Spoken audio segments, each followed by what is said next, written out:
নমস্কাৰ কৃষ্ণ জয়গুৰু শংকৰ আপোনালোকে আজি দেখা পাইছে যে শ্ৰীমন্ত শংকৰদেৱ সেৱা সত্ৰ এই বৰতলাৰ পৰা আজি শ্ৰীমন্ত শংকৰদেৱ গুৰুজনাৰ যে 577 সংখ্যক আবিৰ্ভাৱ মহোৎসৱ উদযাপন উলহ মালাহেৰে তেখেতসকলে আয়োজন কৰিছিল আৰু আজিৰ ইয়াতে মুকলি আৰু ধৰ্মৰচনী সভা হৈ গ'ল।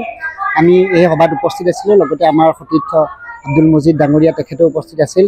এই সভা আমি পতাৰ এই অনুষ্ঠানটো পতাৰ মূল প্ৰাসংগিকতা আপোনালোকে জানে যে অসম আৰু অসমীয়াক বিশ্বৰ দৰবাৰত প্ৰতিষ্ঠা কৰি থৈ যোৱা অসমীয়াৰ যিটো পৰিচয়, সেই পৰিচয় আছিল জগতগুৰু শ্ৰীমন্ত শংকৰদেৱ গুৰুজনা। তেখেত আজিৰ পৰা মানে 500 বছৰ আগতে আমাৰ মাজৰ পৰা গুচি গ'লেও তেখেতৰ কামেৰে, তেখেতৰ দৰ্শনেৰে, তেখেতৰ আদৰ্শৰে আমাৰ মাজত তেখেতক আমি জীয়াই ৰাখিব লাগিব।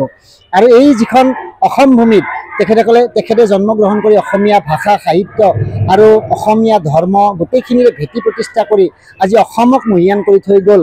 আজি ভাৰতবৰ্ষৰ গুৰুসকলৰ লগত একেলগে মানে আগবঢ়াই লৈ গ'ল অসমৰ এই ভক্তি আন্দোলনক। গতিকে আমি তেখেতক সদায় স্মৰণ কৰিব লাগিব। তেখেতৰ যিটো ভাষা সংস্কৃতি, সেই কৃষ্টি আমি জীয়াই ৰাখিব লাগিব। আৰু সেই ভাষা কৃষ্টি সংস্কৃতিৰে আমি অসমীয়া যেতিয়ালৈকে সেই সংস্কৃতিৰ অৱলোকন কৰি থাকিম, সেই সংস্কৃতি আমি আচৰণ কৰি থাকিম, তেতিয়ালৈকে আমি বিশ্বৰ বুকুত গৌৰৱেৰে অসমীয়া বুলি পৰিচয় দিব পাৰিম। গতিকে আমি আশা কৰিছোঁ আজিৰ এই অনুষ্ঠানৰ জৰিয়তে আপোনালোকৰ মাধ্যমেৰে যে জগতগুৰু শ্ৰীমন্ত শংকৰদেৱ গুৰুজনাক প্ৰতিষ্ঠা কৰিবৰ কাৰণে তেখেতক আমি প্ৰতিষ্ঠা কৰিব নালাগে।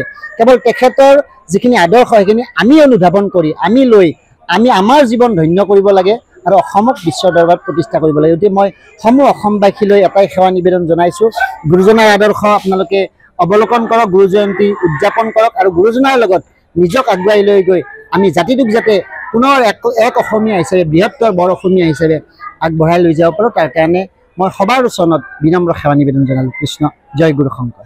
কৃষ্ণ জয় গুৰু শংকৰ।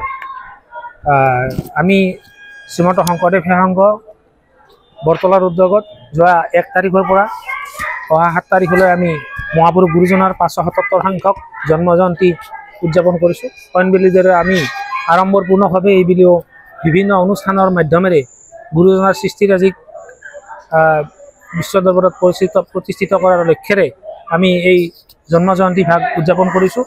আমাৰ দশমী তিথিৰ দিনা ৰাতিপুৱা ভাগৱত শোভাযাত্ৰা, পতাকা উত্তোলন, আবেলিৰ ভাগত আমি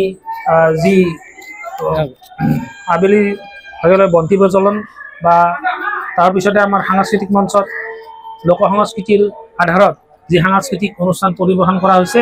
তাৰপিছতে যোৱাকালি আমাৰ দিহানাম প্ৰতিযোগিতা, বীৰনাম প্ৰদৰ্শন, এনেকুৱা ৰাতিলৈ যাত্ৰা পাতি, আজি ৰাতিপুৱাৰ ভাগত পবিত্ৰ মহাভাগৱত পাঠ ও ব্যাখ্যা অনুষ্ঠান, আকৌ ধৰ্মালোচনী সভা, এই অনুষ্ঠান ভাগ সমাপন হ'ল। ইতিমধ্যে এই ধৰ্মালোচনী সভাত আমাক নিৰ্দিষ্ট বক্তা হিচাপে সন্মানীয় মৃগেন কলিতা, মুখ্য অতিথি হিচাপে সন্মানীয় আব্দুল মজিদ ডাঙৰীয়াই উপস্থিত আমাক গুৰু ধৰ্ম প্ৰসাৰ আৰু প্ৰসাৰৰ ক্ষেত্ৰত যথেষ্ট অভিজ্ঞতাৰে পুষ্ট হৈ জ্ঞান আমাক প্ৰদান কৰিলে। তাৰ বাবে আমি তেখেতসকলৰ ওচৰত কৃতাৰ্থ হৈ ৰম। লগতে আমাক এই অনুষ্ঠানভাগী সম্পাদন কৰাত বা সফলভাৱে সম্পাদন কৰাত যিসকল ব্যক্তিয়ে আমাক সহযোগিতা আগবঢ়ালে তেখেতৰ ওচৰত কৃতাৰ্থ হ'ম। সাংবাদিক বন্ধুসকলৰ ওচৰত আমি কৃতাৰ্থ হৈ ৰম। কৃষ্ণ। যিকোনো খবৰৰ বাবে যোগাযোগ কৰক 7099017330 লগতে 7099017110 নম্বৰত।